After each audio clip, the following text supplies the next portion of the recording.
여러분 반갑습니다. 어반입니다. 오늘은 요청 주제가 와가지고 그 요청 주제로 이야기를 해보려고 합니다. 굉장히 좀 어려운 주제였어, 이번 주제는. 배금주의와 외모지상주의, 그리고 인문학과 철학의 중요성, 가로 열고, 조던 피터슨 영상을 부탁드린다라는 요청이 들어왔는데, 우선은 뭐 항상 뭐 여러분들이 듣고 싶은 주제에 대해서는 전에 신청이 가능합니다. 그 신청료는 치킨 2마리. 신세계 상품권도 괜찮아. 근데 치킨 2마리가 너무 비싸. 어머니 형, 저 학생이라서 치킨 2마리 힘들어요. 라고 얘기하시는 분들은 한 마리만 보내도 내가 해줄게, 알았지? 그래가지고 일종의 나는 이런 걸 하나의 그런 재능 기부 같은 걸로 생각하고 있고, 여러분의 뭐 상담이든 투자 상담이든, 요새는 좀 투자 상담이 좀 많이 들어왔거든. 그러니까 전부 다 이런 것들 가능하다는 거 말씀드리고 오늘 이야기를 시작을 하려고 합니다.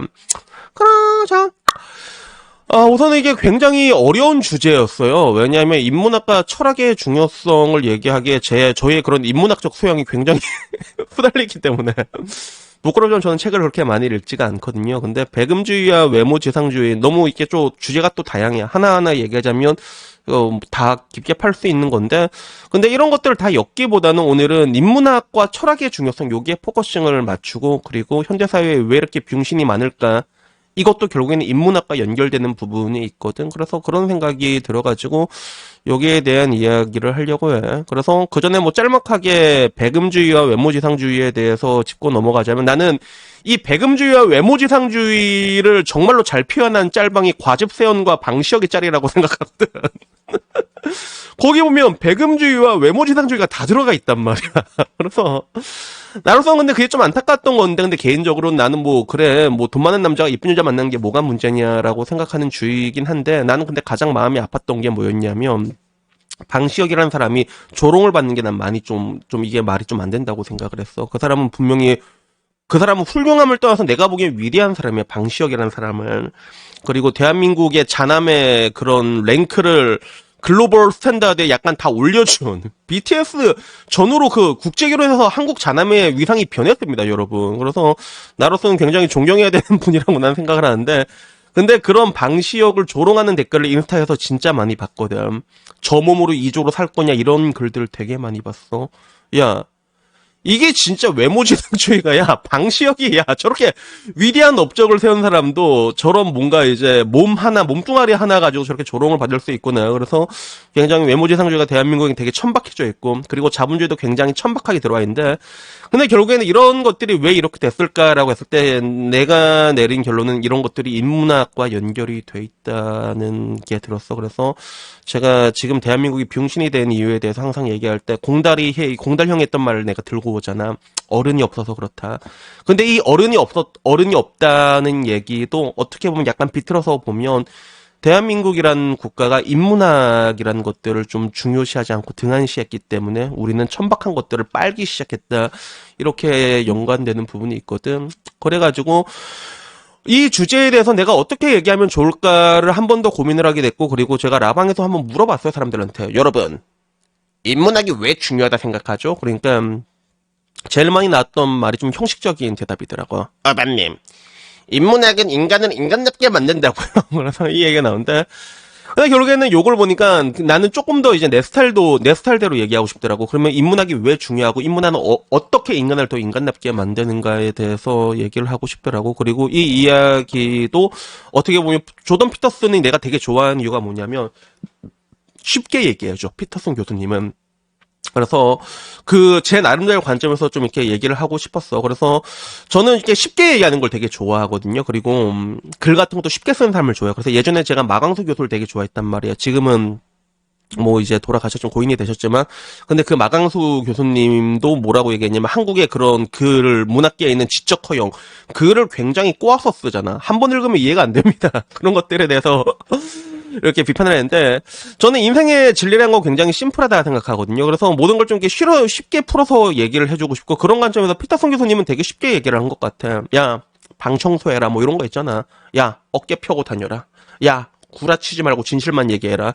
물론 이 중에서 내가 보기에 피터슨 교수는 너무 진실만 얘기했어. 때로는 우리가 좀 흐린 눈을 하고 이러면서 모른 척을 하고 살아갈 때도 있긴 있거든. 근데 피터슨 교수는 자기 말한 대로 그대로 지키고 있잖아. 그래서 나는 정말로 이 땅의 위대한 지식인 중에 한 명이라고 생각하는데, 근데 다시 처음으로 돌아서 그러면 인문학이라는 것들이 왜 중요한가라는 걸 내 관점에서 얘기를 했을 때, 방금 전 말했던 단순히 이제 인간을 인간답게 만든다. 이렇게 얘기했을 때보다는 저는 여러분들에게 전두엽이라는 기관으로 설명을 해주고 싶다는 생각이 그런 생각이 들어서. 그래서 전두엽 어딘지 알지? 여기 있는 게 전두엽이잖아. 근데 인간을 가장 인간답게 만드는 이 뇌 부위가 전두엽이거든. 근데 이 두 개가 인문학이랑 연결이 돼. 또 되게 재밌는 게. 그래서 이게 맨 처음에 어떻게 밝혀졌냐면, 의사분들은 이 이야기 알 거야. 하버드 의대인가? 뭐 어떻게 박물관 쪽에서도 이게 뭐 이렇게 이거 좀 유명한 얘기인데, 이 전두엽이란 기관이 인간을 어떻게 인간답게 만드는 건가가 밝혀지게 된 계기가, 미국의 어떤 사람이 되게 착한 사람이 있어서 예의 바르고 되게 나이스하고 그런 사람이 있었는데, 그 사람이 전두엽을 한번 다쳤다고 하니까 손상이 온 거야. 그래서 공사장에서 여기 전두엽 쪽으로 관통을 했다고 하더라고. 철근 같은 게. 그 다음에 애가 개차반이 됐거든. 막 걸핏하면 화를 내고 막 이러면서 막 씩거리고. 그때 이제 전두엽이라는 게 인간의 가장 인간답게 만드는 거랑 연결이 돼 있다는 걸 알게 됐는데, 근데 이게 되게 재밌는 게, 이 전두엽이란 기관은 인간의 모든 기관 중에서 30살이 넘어서도 발전되는 그런 부분이라고 하더라고. 근데 되게 재밌는 게 뭐냐면, 이게 어떻게 인문학과 연결이 되냐라고 했을 때, 우리가 흔히 말하는 인문학이라고 하면 가장 기초적인 것들이 뭐가 있어. 뭐 학문으로 따지면 여러 가지 뭐 역사니 뭐니 철학이니 이렇게 있을 수가 있는데, 근데 가장 기본으로 우리가 어렸을 때 가봐. 국민학생은 잠깐 너무 옛날이고 내가 마지막 국민학생 세대였거든. 근데 우리가 국어를 배우기 전에 뭘 해? 말하기, 읽기, 쓰기, 이걸 배우지. 근데 그 말하기, 읽기, 쓰기가 어떻게 보면 하나의 인문학의 기초라고도 볼 수 있는데, 이러한 일련의 행위들이 전두엽을 발전시킨다는 거예요, 여러분.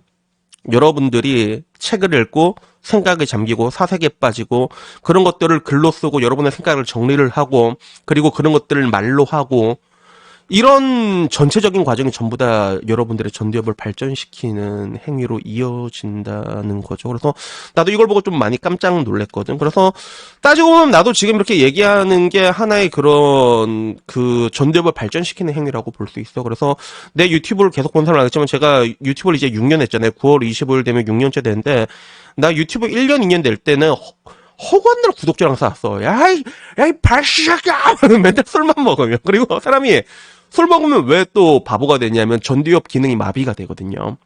그래서 술 먹으면 다들 그러잖아요. 내가 너 좋아하면 안 되냐, 이게. 그래서 그런 거야, 사람이. 전두엽이. 근데 전두엽이 많이 발전된 사람들은 또 술 먹어도 그걸 잘 컨트롤 합니다.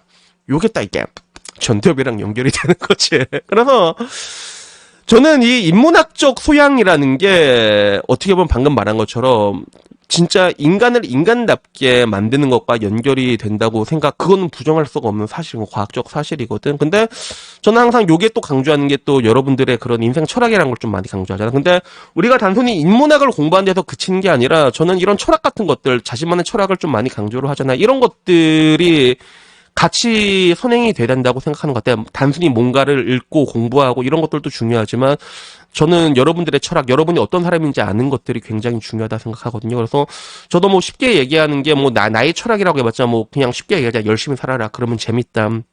그리고 행복과 고통이라는 거는 그런 동전의 앞뒷면처럼 이게 딱 붙어있다고 생각을 하는데, 근데 그런 것들을 떠나가지고 이런 인문학적 소양을 여러분들이 발전을 시키면서, 그러면서 자신이 어떤 사람인지 아는 게 좀 많이 중요하다는 생각이 드는 거야. 이게 내가 늘상 말하는 자신만의 철학이라는 건데, 저는 제가 어떻게 살 때 행복하게 살 수 있을지에 대해서 좀 많이 고민을 했던 것 같아요, 저는요. 그런 걸 많이 고민을 했고, 그리고 내가 증권 영업을 했을 때 이런 것들을 잘하면 내가 원하는 내 자신이 될 수 있다. 그런 확신을 가지고 있어가지고, 그래가지고 지금 내가 원하는 대로 살고 있단 말이야. 그래서 실제로 제 주변엔 저보다 되게 잘 사는 사람들이 많습니다. 많은데, 근데 나는 그들의 삶을 그렇게 크게 뭐 가끔 부러울 때는 있어. 그러니까 나는 개인적으로 부러운 게, 여자 잘 꼬신 애들이 좀 부럽긴 하잖아. 근데 그거 말고도 이제, 근데 그런 것들이 옛날엔 열등감을 갖다면 지금 또 거기서 좀 많이 자유로워졌거든. 그게 왜 그런가 하면, 내가 어떤 사람인지 내가 알게 됐고, 내가 어떻게 살 때 내가 나답게 살 수 이제 그걸 알았던 것 같아. 그래서 그런 것들을 난 좀 많이 해왔기 때문에 지금 와서는 좀 편하게 살 수 있는 것 같아요. 뭐 인간이 뭐 굳이 행복하게 살 필요는 없다고 생각하는데, 근데 내가 나답게 산다는 것들도 어떻게 보면 굉장히 난 중요하다 생각하거든. 그래가지고 결론적으로 그냥 오늘은 여기에 대한 것들에 대해서 얘기를 하고 싶었던 것 같아. 그리고 여러분들이 이런 인문학과 여러분의 인생 철학이라는 걸 등한시하게 되잖아. 그러면 방금 전 말했던 이제 병신이 되는 거야, 그렇지? 평생 남 욕하는데 인생의 3분의 1을 쓰게 되고, 그렇게 병신처럼 살게 되는 것들이 방금 말했던 그런 인생의 인문학과 철학의 부재에서 오게 되는 게 아닌가라는, 그냥 뭐 약간 좀 장황하고 이게 좀 두서없는 얘기긴 하지만 근데 이런 이야기를 하고 싶었어. 그래서 여튼간에 뭐 오늘 제가 하고 싶은 내용은 여기까지예요. 우리가 인문학과 철학에 대해 가지고 왜 이걸 중요하게 생각해야 될까라고 했을 때 방금 전 말한 것처럼 여러분들이 이런 것들에 대한 고찰이 있어야지 여러분들이 좀 비로소 자유로워질 수 있다는 그런 생각이 들었고요. 그리고 그거는 틀림없는 사실이고, 그리고 내가 늘상 얘기한 대로 이게 뭐 인문학적 성향이라는 게 특별한 게 아니라 여러분들이 그냥 내가 말한 대로 그냥 열심히 살잖아. 그러면 그런 것들을 습득할 수 있을 거라 생각해. 그래서 바로 오늘 아침에도 미국에서 어떤 분이 메일이 왔거든. 그래서 어반이 형 고맙다고. 어반이 형이 어반이 형이 말한 열심히 살면 재밌다 이 이야기가 자기가 공감이 돼가지고 열심히 살고 있다는 거야. 그래가지고 나중에 취업 잘 되면 뭐 이게 맛있는 거 사준다길래 내가 치킨 빨리 보내라고 했지. 교촌 레드콤보하고 보내라고 이렇게 얘기를 했는데 그래서 뭐 오늘은 이런 얘기를 하고 싶었고, 그리고 나 역시도 이렇게 얘기를 하는 과정이 방금 전 말한 것처럼 그런 전기업을 발전시키는 인문학적인 과정의 업그레이드로 분명히 이어지고 있는 것 같아. 그래서 요새는 내가 라방 오면 내가 잘 안 싸우잖아. 요새는 요 근래도 여자들 몇 명 왔거든. 와갖고 어반님 막 이러면서 이런데 그냥 네 당신 말이 맞습니다. 내가 미안합니다. 그냥 넘어가게 되는 것 같아. 그리고 나 역시도 그런 것들을 내 나름대로 방식으로 끊임없이 소양을 갈고 닦으면서 조금씩 나은 사람이 되고 있다는 걸 느끼거든요. 그러니까 여러분들도 그런 것들을 좀 느끼게 되면 좀 이렇게 늙어간다는 것들도 그렇게 썩 나쁜 거는 아닌 것 같고, 근데 마지막으로 강조하고 싶은 건, 근데 이런 인문학을 배우기 위해서 굳이 뭐 대학교를 인문대로 갈 필요는 없는 것 같아요. 그래서 내가 뭐, 야, 난 열심히 공부해서 뭐 이제 세무사가 될 거야. 공무원이 될 거야. 그래서 그런 시험을 준비하고 가는 거면 상관이 없는데, 근데 그런 게 없잖아. 보통은 없어, 20살 때. 대한민국은 이걸 좀 일찍 가르쳐 줬어야 되는데, 그런 게 없다 보니까, 철학을 일찍 안 가르치다 보니까 애들이 자기가 뭘 하고 싶은지도 모른단 말이야. 근데 그런 분들에게 얘기하고 싶은 건 일단 공대를 가라고 얘기하고 싶어. 공대 가서 하기 싫은 거 좀 하고, 그러면서 돈 좀 벌면서, 그러면서 여러분들의 인문학적 소양을 계속 갈고 닦으면 그게 가장 무난한 답이 아닌가. 그래서 저는 뭐 여러분들에게 항상 제 나름대로는 좀 가장 평범한 사람들이 할 수 있는 답안을 제시하고 싶거든요. 근데 제 관점에서 볼 땐 그런 게 맞지 않나라는 그런 생각이 들었습니다. 그래서 여튼간에 뭐 오늘 이야기는요 여기까지고요. 아무쪼록 제가 얘기하는 게 있잖아요. 모든 사람들이 강해질 수는 없어요. 근데 우리가 남자로 태어나서 주법처럼은 살지 말자라는 열심히 살면 돼, 알았지? 그래서 열심히 살아가지고 우리가 좀 이렇게 주법처럼은 살지 않았으면 하는 마음에 오늘도 이 얘기를 한번 해봤습니다. 그래서 뭐 오늘 이야기는 여기까지고요. 다음엔요 조금 더 좋은 이야기로 찾아뵙도록 하겠습니다. 이상입니다. 감사합니다. 크라샹.